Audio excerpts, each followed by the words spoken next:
અમરેલી જિલ્લાના ધારી તાલુકામાં કમોસમી વરસાદને લઈને હુડલીઝર, મોરઝર સહિતના ગામોમાં બાગાયતી પાક કેરી, તલ, જુવાર, બાજરી સહિતના ઉનાળુ પાકમાં ભયંકર નુકસાની જોઈએ આ ખાસ રિપોર્ટમાં।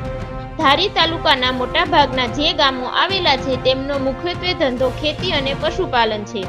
ખેતીના વિવિધ પાકોનું ઉત્પાદન મેળવીને આ ખેડૂતો પોતાનું ગુજરાન ચલાવે છે।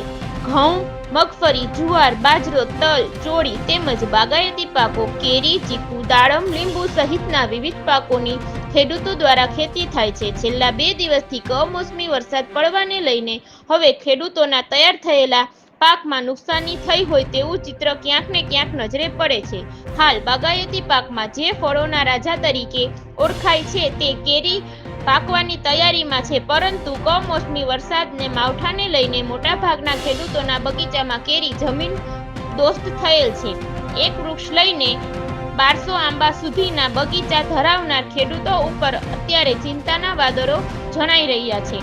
કમોસમી વરસાદના માવઠાને લઈને સાથે પવનનું પણ જોર ધારી તાલુકાના આજુબાજુના ગામમાં રહ્યું છે, ત્યારે બાગાયતી પાક કેરી વ્યાપક નુકસાન હોય તેવું ખેડૂતો જણાવી રહ્યા છે।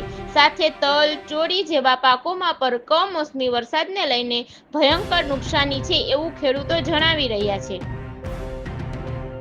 હવામાન વિભાગની પૂર્વ આગાહીને લઈને જ્યારે આખા અમરેલી જિલ્લાના દરેક તાલુકામાં વરસાદી તાંડવ થઈ રહ્યા છે, ત્યારે ધારી તાલુકાના માત્ર ખેતી ઉપર નિર્ભર રહેતા ખેડૂતો કે જે કેરી તેમજ ચોળી, તલ, બાજરી સહિતના પાકોમાં જે નુકસાની થઈ છે તેનું વહીવટ તંત્ર દ્વારા સર્વે કરીને સરકાર ખેડૂતો માટે કોઈક રાહત પેકેજ જાહેર કરે।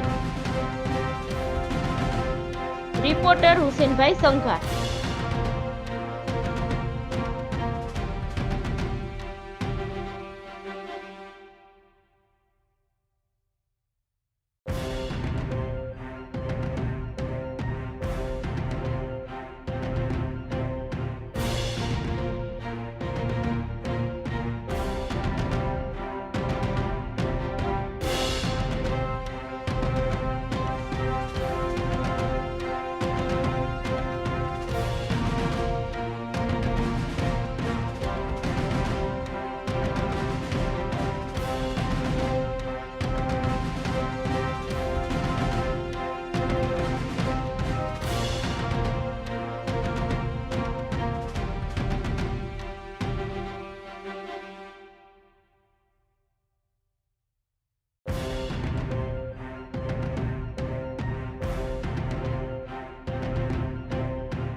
મારું નામ વીરસિંહભાઈ છે. વિંછિયા તાલુકાનું ગામડું ગામ આકડિયા અને ઉડલી ગામે મેં બગીચો રાખ્યો છે. નુકસાની બહુ આવ્યું છે. 50% ઉપર અત્યારે કે વીણવી છે બે સવારના 4-5 જણા, તોય તાગ નથી આવતો. કેટલી કેરી કેરી ઝાજી ખરી જાય છે, 100-150 મણ જેવી ખરી ગઈ છે. ઓકે, શું માંગ છે તમારી? એટલે અમારે શું માંગવા સાહેબ, અમે આ ગરીબ માણસ મરી જાય, બીજું શું કરવાનું હોય. હવે રાખાઈ ગયો, પૈસા દઈ દીધા, બધું થઈ ગયું. અમારથી કાંઈ નથી થાય. એમ ટકાવારીએ રાખેલો છે. નરેશભાઈ હેમુભાઈ, મારું ગામ આકડિયા, મારું નામ નરેશભાઈ છે. અને ઉડલી ગામની અંદર બગીચો અમે રાખેલો છે. તો અમે ઇજારેદાર અમે પૈસા વ્યાજવા લઈને અને આ ધંધો કરેલો છે. તો અમારા કાલની દાડે વરસાદના પવન બહુ આંબી ગયેલું છે. તો અમારા ખરો બહુ 100-200 મણ જેવો ખરો થઈ ગયેલો છે. તો અમે વ્યાજવા લઈને આ ધંધો કરેલો છે. તો અમારા સરકારની એ દલાલ છે કે અમારું કાંક ગરીબ માણસનું સમજે. દિનેશભાઈ, મારું ગામ છે ઉડલી, અને કાલે જે કમોસમી વરસાદને વાવાઝોડાનો પવન જે પડ્યો છે એમાં અત્યારે કેરી બધી ખરી ગઈ છે. 80 થી 90% જેટલી નુકસાની છે એમાં, અને કેરી બધી ખરી ગઈ છે. હાલમાં અત્યારે વીણવાનું કામ ચાલુ છે, અને કેરીમાં અને આંબા પણ ભાંગી ગયા છે. એમાં જો સરકાર કાંઈ સહાય કરે તો અમે પાછા નવેસરથી વાવી શકીએ, એવી અમારી માંગ છે. લીટિયા હોતી હેઠી આવી છે કેરી તો બધી વાયામાં કાંઈ નો રહ્યું આમાં. 100% નુકસાની. આનો હવે શું લઈ જાય તો આ તો ખરામાં ગણાય ને. આ બધી આનો જો હવે શું લીટિયા હોતી આવી છે. આ તો વીણવી જાય, બસ વીણવું પડે. નમસ્કાર દર્શક મિત્રો, હાલમાં અમરેલી જિલ્લાના વિવિધ તાલુકામાં કમોસમી વરસાદ નોંધાયેલ છે. ખાસ કરીને બાગાયતી પાકની અંદર વાત કરીએ તો હાલમાં આંબા પાક છે તથા શાકભાજીના પાકો છે. તો એને સાથે સાથે ભારે પવન પણ છે. એટલે હાલમાં જે અમે પરિસ્થિતિનું નિગરાની રાખી રહ્યા છીએ, એમની વોચ રાખી રહ્યા છીએ, અને જે પણ કાંઈ પરિસ્થિતિ હશે એની અમે નિયમોનુસાર કાર્યવાહી આ કચેરી દ્વારા હાથ ધરવામાં આવશે. Thank you sir. લીટિયા હોતી હેઠી આવી છે.